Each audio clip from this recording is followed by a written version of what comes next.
이런 생각 해보신 적 있습니까? 우리가 신앙생활 하는 거, 예수님을 믿는다, 하나님을 믿는다. 어떤 사람은 주님을 만났다, 하나님을 만났다 라는 이런저런 어떤 체험적인 말들을 여러분이 들으실 겁니다. 그리고 여러분 자신도 그런 생각을 할 때가 있어요. 내가 이게 정말 하나님을 만나는 거냐? 내가 예수 그리스도라고 하는 존재를 정말 만나거나 알거나 해서 믿는 거냐? 아니면 이게 일종의 교육이냐 암시냐? 아니면 인간의 상상이냐? 하나님이 계시다 하니까 하나님이 계시다고 상상하고 내가 그분을 믿는 거냐? 예수가 하나님의 아들이고 나의 주님이라고 하면서 내가 주님 안에 있고 주님이 내 안에 계시다고 하니까 저 목사나 아니면 신학자들이 그래 말을 하니까 그렇게 내가 알고 내 안에 인이 박혀서 그렇게 내가 신앙생활을 끌어가는 것인가? 물론 그렇지 않겠지만은 순간순간 이런 생각이 가끔씩 우리에게 휙 지나갑니다. 자, 오늘 저는 여러분에게 이 생각 끝내버리기 위해서 이 말씀을 드립니다. 기독교의 신앙은 상상이냐 실제냐? 여기서 실제라고 하는 제는 자의, 있을 제자. 저희와 달라요. 저희는 실제라고 하는 건 실제로, 실로, 나는 실제로 그렇게 했다 할 때는 이제 실제입니다. 이론과 실제, 저희. 여기서 말하는 죄는 철학적인 용어예요. 있다, 실제로 존재하는 것이다. 저는 오늘 여러분에게 이 기독교의 이 모든 본질과 신앙이 실제로 존재하는 것이라고 하는 말을 드리고자 하는 겁니다.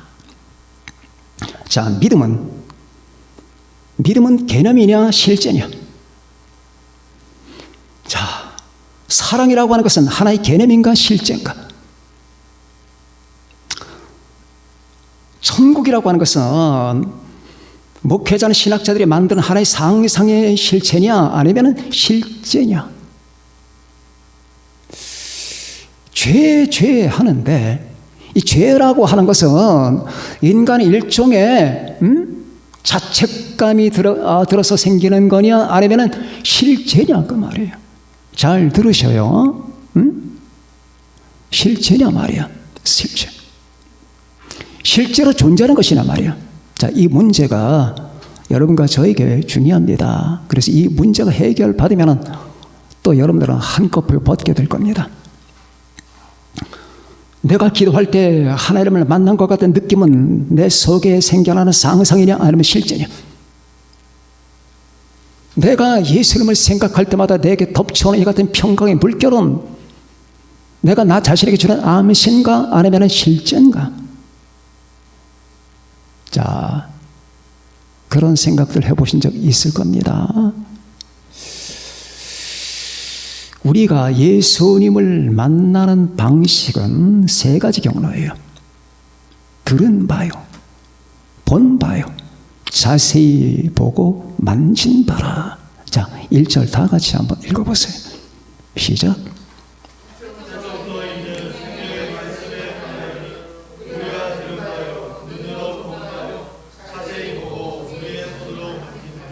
자, 이 세 가지를 여러분에게 말씀드리는 겁니다. 그러면은 여러분과 제가 이런 생각하기가 쉬워요. 사도 요한이 이 편지를 쓸 때는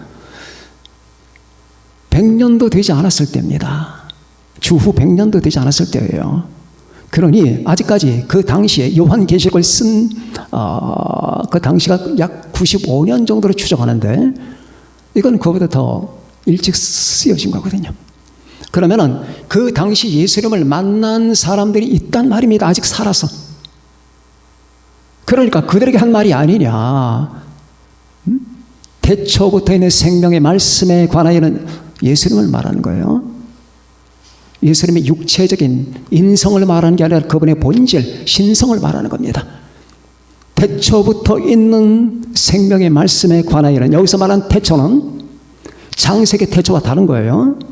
창세기 태초는 태초에 하나님이 천지를 창조하시니라. 그때 말하는 태초는 시간의 시작이에요. 여기서 말하는 태초는 달라요. 이 태초는 영원이에요.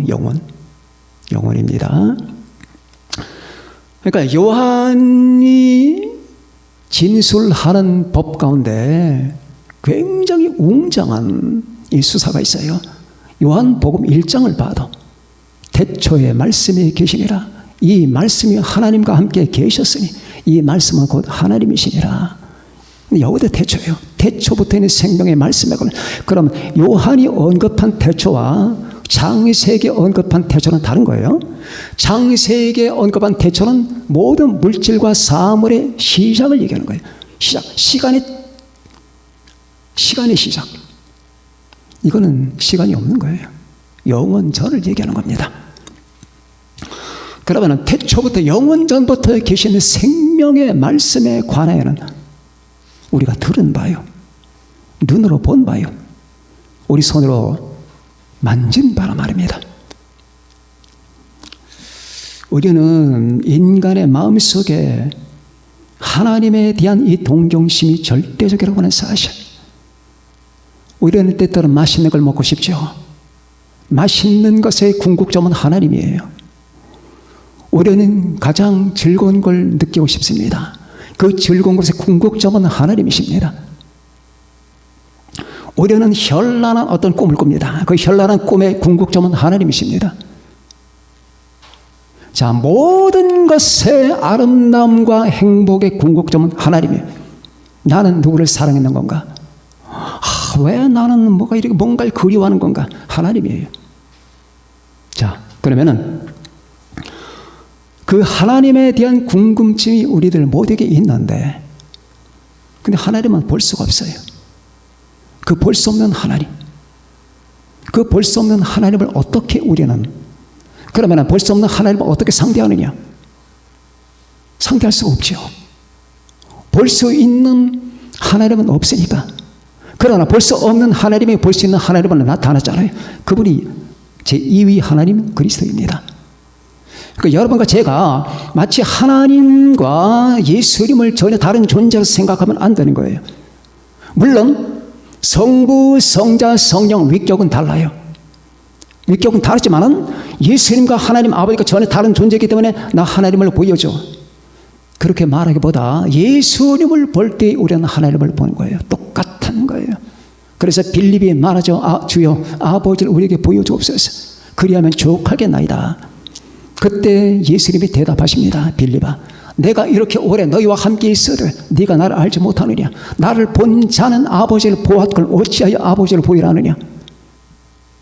내가 아버지 안에 거하고 아버지는 내 안에 계심을 네가 믿지 아니하느냐? 예수 그리스도를 봤다는 사실은 하나님을 본 거예요. 자, 그러니까 보이지 아니하는 하나님에 대한 인간의 그 관심과 궁극적인 이 같은 희망, 그것은 예수 그리스도 안에 전부 집약이 된 겁니다. 그래서 예수님을 본다면 우리는 하나님을 본 거예요. 그 보이지 않는 하나님이 인간 세계에 육체를 입고 보이는 하나님을 나타나신 분이 제2위 하나님이에요. 그 하나님을 우리는 들었고, 그 하나님을 보았고, 그 하나님을 자세히 보고 손으로 만진 바라는 뜻이에요. 1절은 그러면 이 세 가지 한번 언급해 봅시다. 예수님을 맨 처음에 첫 번째, 인간은 들음으로 경험을 합니다. 들음으로 경험을 하는 거예요. 어떻게 듣느냐? 주의 복음을 통해서 듣죠. 여러분 맨 처음에 교회 나올 때 생각해 보시고 친구들에게 전도 받을 때 기억해 보세요. 예수 이름을 듣죠. 전혀 몰랐던 어떤 존재를 듣습니다. 그 듣는다는 것.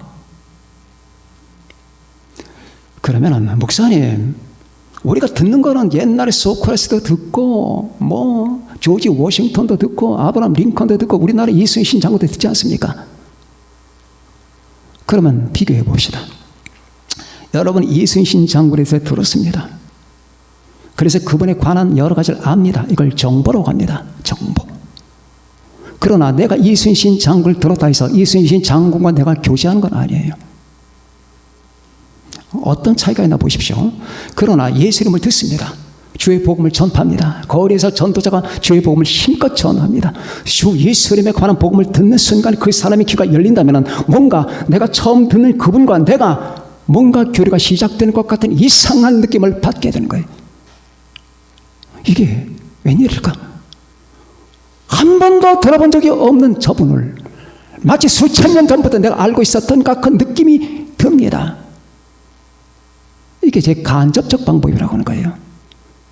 태초부터 있는 생명의 말씀, 보이지 아니하는 하나님이 보이는 인간의 육체를 입고 이 땅에 나타나셨는데 2000년 전에 그분은 오셨죠. 그러나 2000년 전에 있었던 그 제자들에게 지금 하는 말이 아니에요. 이것은 여러분과 나에게 하는 말이에요. 기독교 전시를 통하여 우리가 들은 바요. 그래서 여러분이 성경을 보지 않거나 아니면 기도를 하지 않아도 예수님에 관한 얘기를 듣고 그리스도에 관한 얘기를 듣게 되면 그분을 알게 됩니다. 그리고 그 안다는 것은 경험의 세계로 옮겨가는 거예요. 물론 다 그런 건 아니에요. 다 그런 건 아니고 하나님의 성령 역사하시는 사람에 따라서 경험의 세계로 옮겨가는 거예요. 그분을 알게 되고 교제하게 되는 겁니다. 그래서 우리는 주님을 그런 방법을 갖고 들음을 통해서 우리는 그분을 체험하지요. 그래서 믿음은 들음에서 나며 들음은 그리스도의 말씀으로 말미암았느니라. 로마서 10장 17절에 나오는 거예요. 믿음은 들음에서 나는 거예요. 보는 데서 오는 게 아니에요. 제가 죽은 자를 여기 살렸다 합시다. 그런다고 여러분 믿는 거 아니에요.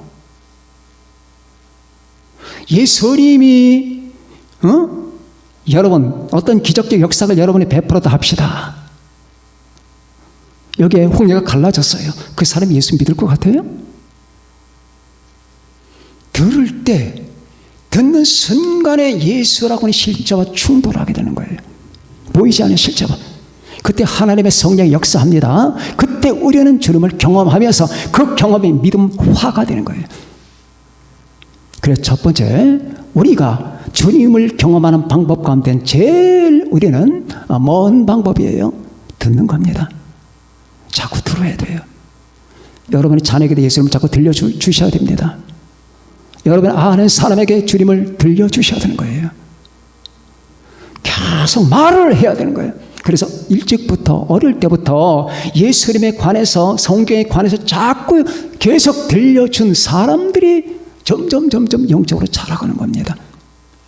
자, 두 번째 중요한 방법입니다. 눈으로 본 바요. 눈으로 본 바. 주님 보셨습니까? 주님 보신 분들. 그런데 봤답니다. 에이 목사님, 이게 바로 2000년 전에 그 사람들에게 한 말씀 아닙니까? 아닙니다. 아닙니다. 이것은 기독교가 형성된 이후 2000년 동안의 그 모든 신도들이 하는 말이에요.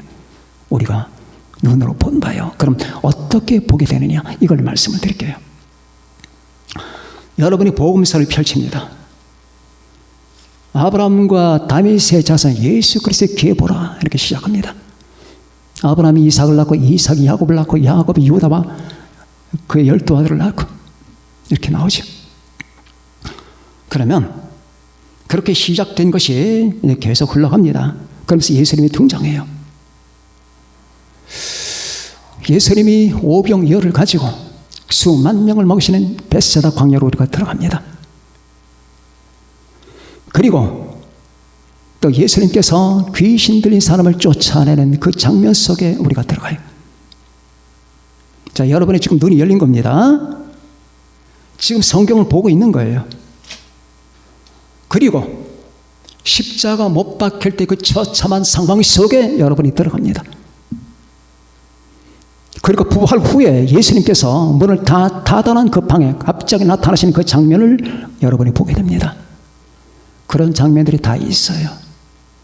목사님, 그 역시 그 당시 사람들에게 하는 얘기죠. 천만입니다. 여러분에게 그렇게 하는 거예요. 자, 봅시다. 여러분이 복음을 펼쳐서 그 분을 만날 때 여러분은 2000년 전에 기록된 바로 그 분을, 인물을 보는 게 아니에요. 그 분이 실제로 보는 거예요. 어떻게 그게 가능할까? 그럼 목사님, 우리가 햄릿을 봤다 합시다. 셰익스피어의 햄릿을 보게 되면 우리가 정말로 햄릿을 만나는 겁니까? 햄릿은 가상의 인물이에요. 그러나 설사 그 사람이 가상의 인물이 아니고 그 작품의 픽션이 아니더라도 우리는 못 만납니다. 그럼 어떻게? 바로 여기에 신비가 있는 거예요. 예수님이 육체를 입으셨죠. 그죠? 육체를 입으셨죠? 근데 예수님은 언어를 입으셨어요. 언어. 그게 성경이에요. 말씀이 육신이 되어 우리 가운데 거하시며 우리가 그의 영광을 보니 아버지의 독생자의 영광이요 의뢰와 진리가 충만하더라. 요한복음 1장 14절에 나타납니다. 그러면은 이걸 어떻게 가능할 수 있느냐? 하나님의 성령 역사하시는 거예요. 성령과 하나님의 말씀은 결합체예요. 성령과 말씀을 따로 떼놓으면 안 돼요. 자, 이 말씀 속에 성령이 없다면 이 말씀은 죽은 거예요. 그러나 성령 안에 말씀이 없다면 그 성령은 공한 거예요. 그래서 우리가 거듭날 때 말씀과 성령으로 거듭나는 거예요. 하나님의 말씀과 성령으로 거듭나는 거예요. 그러면은 하나님의 성령은 이 복음서 속에서 결합이 되어 있기 때문에 이 복음서가 여러분에게 전개가 될 그때에 죽어있는 한 인물을 여러분에게 소개하는 게 아니라 그 당시 살아계실 뿐만 아니라 어제나 영원토록 영원히 살아계신 그분을 여러분과 매치시키는 겁니다. 그래서 우리는 그분을 보는 거예요. 그럼 이렇게 한번 비교해 봅시다. 목사님, 그러면은 2000년 전에 주님을 실제로 육안으로 보던 제자들과 우리가 지금 주님을 영적으로 보는 것과 차이가 없을까요? 없습니다. 전혀 없습니다. 이게 하나님의 성령의 역사라고 하는 거예요. 그래도 직접 본 사람이 더 낫겠죠? 그렇지 않습니다. 우리가 그 당시도 봅시다. 베드로도 주님을 봤으면서 주님을 배반합니다. 가룟 유다는 주님을 받고 주님의 사랑을 받았으면서도 주님을 팔아버립니다. 그리고 제자들 12제자가 막 흔들렸습니다. 그러나 우리는 예수님을 만나지 않았었죠. 예수를 너희가 보지 못했으나 사랑하는도다. 이제도 보지 못하나 믿고 말할 수 없는 영광스러운 즐거움을 기뻐하니 믿음의 결국 곧 영혼의 구원을 받음이라. 자, 베드로 전서 1장 8절에 나옵니다. 보지 못했지만은 목숨을 걸고 사랑하던 그들, 그러나 봤지만은 주님을 배반하던 그들, 어떤 차이가 있을까요? 주님을 봤지만은 주님을 배반했고 주님을 팔아버린 사람들, 주님을 떠나버린 숱한 많은 사람들, 그러나 보지 못했지만은 사자에게 찢겨 죽이면서도 주님을 따라가면서 순교했던 그런 사람들, 어떤 차이가 있을까요? 그거는 신념에서 나오는 게 아닐까요? 여러분 기억해 두세요. 신념은 사람을 순교 못 시킵니다. 응? 지금 정부가 이게 옳다, 저게 옳다, 이게 옳다, 저게 옳다만 하잖아요. 그 옳은 거 위해서 죽겠다는 사람 나와보라고 하세요. 한 사람도 없습니다. 옳다, 집은 한 채만 가자라고 하지 않았습니까? 뒷구멍 조산에 집이 다 세 채, 네 채씩이에요. 누가 죽습니까? 죽기는커녕 손톱 하나도 안 될 겁니다. 인간은 자기의 옳다 생각하는 걸 위해서, 신념을 위해서 그렇게 못 죽는 거예요. 그런데 어떻게 칼날의 죽임을 당하며 사자밥이 되며 고울타를 칠한 상태 가운데서 횃불이 되면서까지 주님을 믿겠나요? 주님을 만났기 때문입니다. 보지 못했지만은 여러분도 똑같은 거예요. 성경을 봅니다. 복음서를 보게 되면 이 복음서 속에는 하나님의 성령이 역사하십니다. 하나님의 성령과 복음서 말씀은 결합이 됐다는 이 개념을 잊지 마세요.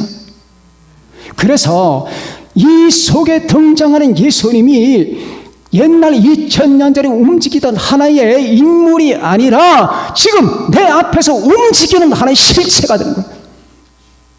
여러분 그런 거 못 느끼셨습니까? 예수님께서 내가 너희를 사랑하노라 하면 그게 2000년 전에 제자들에게 한 말이 아니라 나에게 하는 말이에요.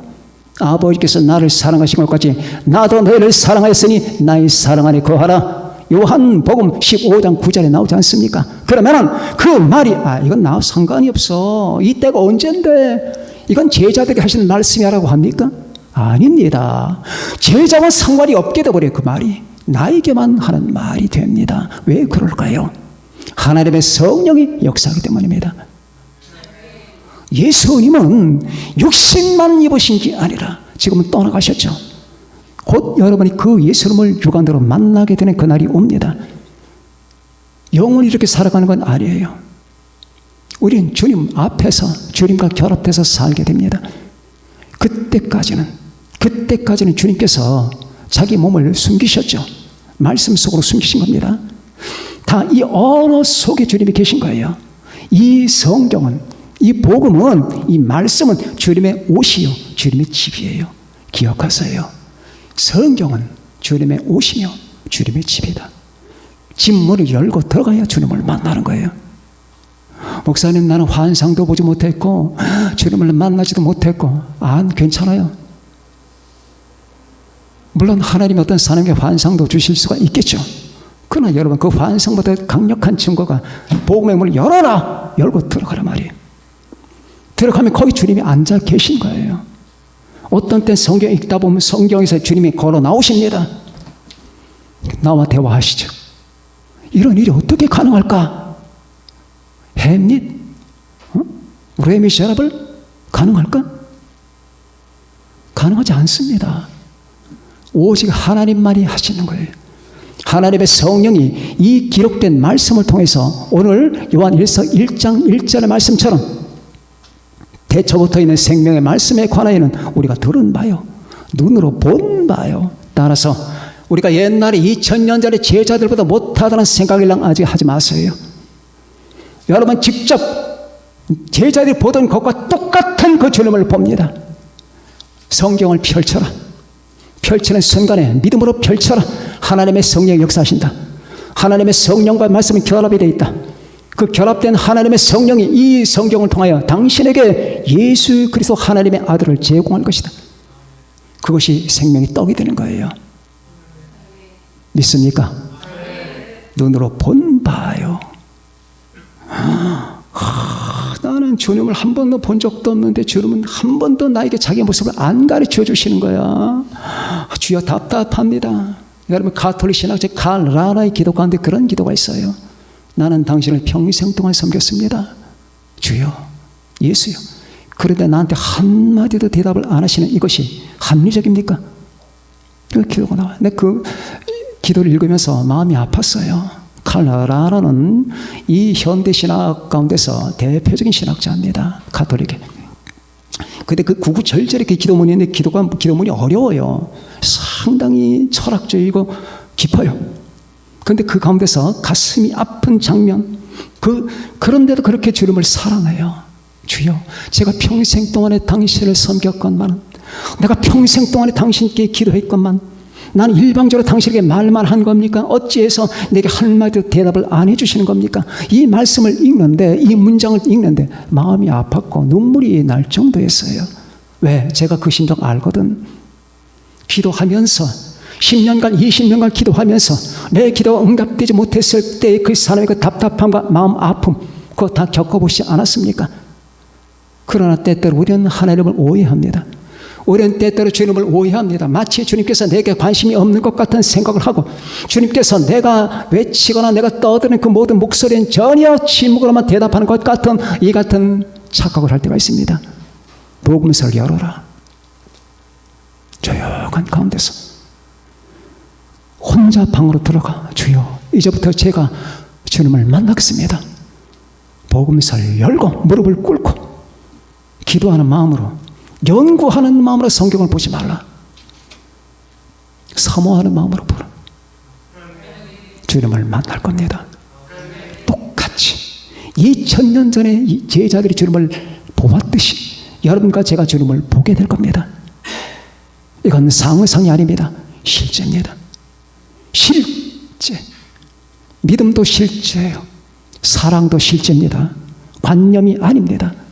이걸 관념이라고 가르치는 사람은 그건 악한 사람입니다. 믿음도 실제, 그 실제가 아닌 걸 가지고 그럼 우리가 몸부림을 치느냐고. 믿음이 실제가 아니라면, 내 안에 사랑이 실제가 아니라면, 내가 가지고 있는 게 소망이 실제가 아니라면, 내가 이 믿음과 소망과 사랑 때문에 불 속이라도 들어가고 목이 잘려도 괜찮은데, 그러면 내가 지금 미친 짓 하고 있는 건가? 실제가 아닌데, 공상 때문에, 상상 때문에, 관념 때문에 내가 그렇게 몸부림을 치느냐고. 그건 아니지 않느냐. 믿죠? 실제예요. 믿음인 실제하는 겁니다. 사랑이라고 하는 본질이 이 우주 안에 아니면 우주 바깥에 실제하는 겁니다. 소망이라고 하는 본질이 실제하는 겁니다. 천국도 실제, 하나님도 실제, 예수님도 실제, 성령님도 실제입니다. 진리가 무엇이냐? 빌라도가 비웃었죠. 그죠?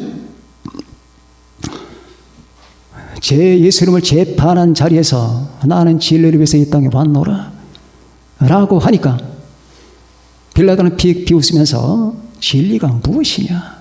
진리 따위가 뭔데 네 목숨을 거느냐? 그 말이죠.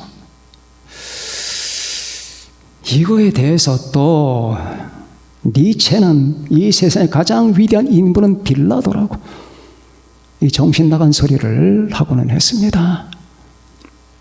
진리를 비웃을 줄 아는 사람이 위대한 사람이래. 그 사람의 인격처럼 그렇게 교만해요. 그러나 아셔야 됩니다. 여러분과 저는 밥보다도 진리가 중요한 거예요. 지금 마지막 세상은 진리의 싸움이에요. 나 자신보다도 진리가 중요한 거예요. 이 말을 이해하십니까? 나는 없어도 진리는 없으면 안 되는 거야. 내 자식보다도 진리가 중요한 거예요. 이 말을 아십니까? 내가 가지고 있는 직업보다도 진리가 중요한 거예요. 진리가. 나의 건강보다 진리가 중요한 거예요. 진리를 실험하면 안 되는 거예요. 내가 가장 존귀해지는 순간은 내가 진리를 존중하며 사랑할 때예요. 내가 비록 죄 많은 인간이지만은 그런 하나님의 진리에 대해서 진지하게, 심각하게 사랑하면서 비록 삐딱거리고 절뚝거리면서 힘겹게 이 어두운 세상의 진창을 헤매지만은 때때로 짐을 지면서 때때로 엎어집니다. 온몸이 진창 덩어리가 됩니다. 남들은 웃죠. 자, 저 꼴 좀 봐라. 괜찮습니다. 내가 지금 진창 속을 헤맨다 하더라도 나는 지금 진리를 붙들고 진리의 본체가 되신 예수님을 붙들고 가는 거예요. 이게 어떻게 비웃음의 대상이 될 수 있겠나? 내가 밥 굶어 죽는다 하더라도 내가 설령 사랑하는 사람과 절단된다 하더라도 내가 결국 이 온 백성들과 국민들에게 배신자라고 하는 낙인을 찍힌다 하더라도 하나님의 진리, 이 진리를 사랑하는데 변함이 없다. 내가 미쳤을까? 아니다. 왜 안 미쳤을까? 실제니까. 진리는 실제니까. 하나님이 실제인 것처럼 진리는 실제니까. 실제는 영원하니까. 그래서 여러분과 제가 주님이 그리워질 때마다 성경을 펴서 이 주님을 만나는 여러분과 제가 되십시다. 마지막 중요한 방법이 있습니다. 자세히 보는 거예요. 그냥 보는 게 아니에요. 자세히 보고 손으로 만지는 겁니다. 목사님, 이건 좀 심한데요. 누가복음 7장에 보면 죄인인 한 여자가 과거 직업이 장녀와 같았을 매춘부였던 한 여자가 회개를 하고 너무 가슴 아픈 나머지 주님 앞에 정면으로 들어오지 못하고 저 뒷문으로 들어와서 옆으로 와서 무릎을 꿇고 눈물로 예수님의 발을 적십니다. 하염없이 울면서 눈물로 주님의 발을 적시는데 주님은 가만히 지켜만 보고 계십니다. 그때 옆에 그 시몬이라고 하는 바리새인이 의아했죠. 아니, 저 사람이 정말 하나님의 사람 맞아? 저 여자는 우리 동네에서 유명한 죄인인데 저 여자가 자기를 만지는데 거기다 입을 맞추는데 가만히 있다는 게 이게 말이 되냐? 우리의 상식으로는 합리적이지 않거든. 그러나 주님은 그 여자 행동을 다 지켜본 다음에 여러분 잘 아시는 대로 그 바리새인의 이름이 시몬이거든요. 시몬아, 내가 너에게 할 말이 있다. 빚 주는 사람에게 두 사람이 있다. 한 사람은 50데나리온을 빚을 졌고 한 사람은 500데나리온의 빚을 졌다. 근데 이 사람들이 가난해서 다 탕감해 줬다. 두 사람 중에 누가 그를 더 사랑하겠느냐? 가만히 머리를 굴리던 시몬이 대답합니다. 제가 생각할 때는 빚 많이 탕감받은 사람이 더 사랑할 것 같은데요. 맞다. 네 말이 맞다. 너는 내가 집에 들어올 때 새순물도 주지 않았다. 그러나 이 여자는 새순물이 아니라 몸에서 물을 끄집어냈다. 눈물. 너는 나에게 그 당시에 손님 대접하는 기본 매너, 뺨에다 입을 맞추는 행위도 안 했다. 그런데 이 여인은 내가 들어올 때보다 내 발에다 입을 맞추었다. 너는 나에게 감람료도 붙지 않았다. 그런데 이 여인은 향유, 가장 고가, 우리가 추측한다는 수백만 원어치를 내 발에다 한꺼번에 부어드렸다. 그럼 이게 무엇을 의미하겠는가? 그래도 이 여자가 죄인이냐? 그러니까 시몬의 생각을 주님은 간파하신 거죠. 그러면서 그 여인에게 합니다. 사함 받은 일이 적은 자는 적게 사랑한다. 여기서 유명한 사랑과 죄의식의 관계. 내가 하나님께 용서를 받은 기억이 많을수록 주님을 사랑한다는 것. 이게 나오는 거예요. 자기가 죄인이라는 의식이 없는 사람은 성경적인 길 끼고 다녀도 주님을 사랑하지 않습니다. 의무입니다. 의무. 그러면 우리 한번 봅시다. 그 여자가 무릎을 꿇고 주님을 만지잖아요. 그렇게 만졌대 우리가. 언제 만졌나요? 만져보셨습니까? 주님은 어찌하고도 못 만져봤잖아요. 그죠? 만지고 싶죠? 그러나 만진 거예요. 오해를 부셔야 됩니다. 오해를 지금부터 깨뜨립시다. 어떻게? 하나님의 성령이. 자, 요한복음 14장 16절에 보면 그런 말씀이 나옵니다. 내가 아버지께 구하겠으니 그가 또 다른 보혜사를 너희에게 주사 영원토록 너희와 함께 있게 하리니 그는 진리의 영이라. 세상은 능히 그를 받지 못하나니 이는 그를 보지도 못하고 알지도 못함이라. 그러나 너희는 그를 아나니 그는 너희와 함께 거하시며 또 너희 속에 계시겠습니다. 그러면서 그 다음 구절이 신기해요. 내가 너희를 고아와 같이 버려두지 아니하고 너희에게로 오리라. 그럼 이 말이 마지막 때 재림하겠다는 말이냐? 그게 아니에요. 마지막 때는 고아가 아니죠. 내가 떠나가고 나서 너희들은 마치 고아처럼 괴로워하지 말아라. 나는 온다. 근데 어떻게? 하나님의 성령을 통해서 오는 거예요. 성령은 예수님의 영이에요. 예수님의 영이에요. 아버지의 영이면서 아들의 영이에요. 그러면은 자신의 영을 통하여 자신의 실제를 거기다 담아둔다 그 말이에요. 내가 너에게 하나님의 성령을 부어준 것, 나의 영을 부어준 것은 내가 그 영을 통하여 나의 실제가 너희 안에 거주하려 함이라 그 말이에요. 그래서 이런 말이 가능한 겁니다. 지금 몇 가지 한번 성경을 구절을 대봅시다. 볼지어다 내가 세상 끝날까지 너희와 항상 함께 있으리라. 기억나시죠? 몇 절이죠? 마태복음 28장 20절이죠. 또 그럼 구약을 한번 대봅시다. 여호와는 나의 목자시니 내게 부족함이 없으리로다. 그가 나는 푸른 풀밭에 누이시며 쉴 만한 물가로 인도하시는도다. 그 다음에 내 영혼을 소생시키시고 자기 이름을 위하여 의의 길로 인도하시는도다. 그 다음이 이제 문제예요. 내가 사망의 음침한 골짜기로 다닐지라도 해를 두려워하지 않을 것은 주께서 나와 함께 하심이라.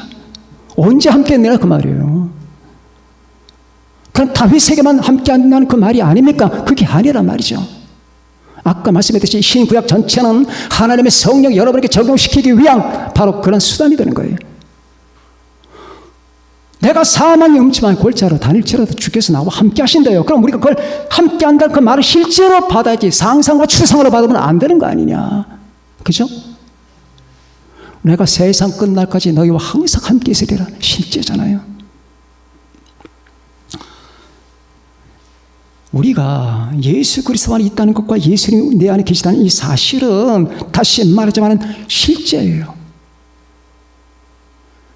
이게 실제라면 이건 더 실제죠. 내가 세상 끝날까지 너희와 항상 함께 있으리라. 그래서 함께 계시는 우리 주님께서 그런 거구나. 주님의 임재로구나. 성경 속에 주님의 임재가 계시고 그리고 하나님의 성령을 통하여 주님이 내게 임재하시고 내가 가는 곳마다 내가 느끼는 것은 주님인데 왜 이런 느낌이 드는 건가? 여기 가면 주님이 여기 계신 것 같고 저기 가면 저기 계신 것 같은데 이게 내가 뭔가 종교적인 훈련을 받았기 때문이냐 잘못된 교육이 내게 들어왔기 때문이냐 그게 아니라 바로 우리 주님께서 이 말씀의 약속을 따라 당신에게 임재하시는 겁니다. 임재 프레젠스 주님이 거기에 존재하신단 말이에요. 현존하신단 말이에요. 그러나 이 현존이라고 하는 말은 철학적 말이 아니에요. 실제가 내 안에 존재한다는 말입니다. 따라서 우리는 그를 본 것만이 아니라 자세히 보고 만졌단 말이에요. 접촉했단 말입니다. 가끔 여러분 주님의 온도가 안 느껴집니까? 어떤 분이 간증할 때 나는 이번 사건을 통해서 주님의 사랑을 철저히 깨달았어요. 어떻게 깨닫느냐고요. 2000년이 떠나가신 분을 어떻게 하나님의 성령께서 주님과 나를 결합시켜서 주님의 이 가슴의 온도를 느끼게 해주는 거예요. 따라서 이 기독교는 무서운 거예요. 이 기독교의 진리를 알게 되면 여러분 전율합니다. 키엘케고는 이 기독교의 이 진리의 전율을 했어요. 그 전율을 해서 그 전율을 견디지 못해서 쓴 책들이 죽음에 이르는 병, 공포와 전율 그런 것들이에요. 전율. 이게 저 불신자나 무신론자들이 흔히 뱉어내는 말처럼 상상이나 인위적 조작이 아니란 말이에요. 관념의 장난이 아니에요. 이것은 실체예요. 내가 너희와 함께 하리라. 진짜 함께 하시는 거예요.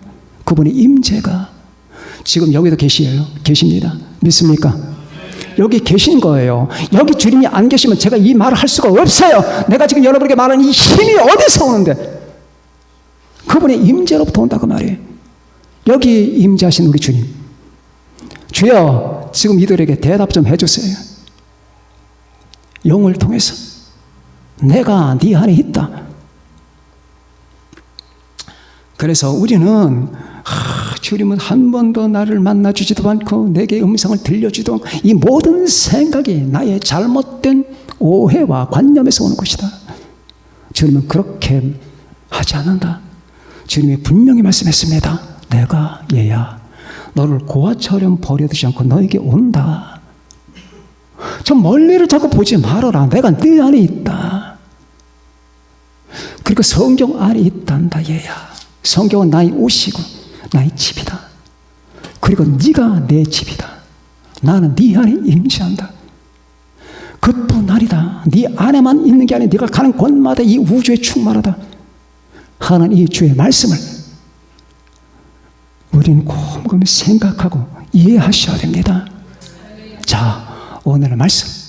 오늘 요한 1서를 통해서 여러분에게 주신 이 말씀, 주님 경험하는 세 가지 경로, 정말로 중요합니다. 여러분들, 그런데 이걸 모르는 사람들은 방황을 해요. 저 거리에 방황하는 사람들, 지금도 예비 없이 살아가는 사람들, 우한 코로나 두려워서 벌벌 떠는 사람들은 이거 한 번도 경험하지 못한 사람들. 여러분 날에 주님의 임재가 있기 때문에 그 임재가 끝없이 폭포처럼 주님의 생명력을 갖다 불어넣는 거예요. 여러분에게. 여러분의 것이 아니에요. 주님의 것입니다. 오늘 사랑하는 여러분과 제가 잠깐이지만 제가 이 말씀을 다 하면 하루를 다 해야 돼. 하루를. 아주 줄여서 말씀을 드렸습니다. 사랑하는 교회 여러분들, 모든 사람들이 우리 기독교라고 하는 것이 얼마나 찬란하고 무서운 실제냐. 살아있는 신앙은 이것밖에 없어요. 이것밖에는 없어요. 찾지 마세요. 실제하신 겁니다. 내 안에 숨을 쉬는 예수, 숨을 쉬는 하나님, 숨을 쉬시는 성령님. 이제 이 땅에서 우리가 이렇게 존재 방식을 취하다가 주님 오시는 날에 끌어올려 우리는 영원히 그분과 함께 맞대면하면서 살게 될 겁니다. 그날을 기다리는 여러분과 제가 되십시다. 기도하겠습니다.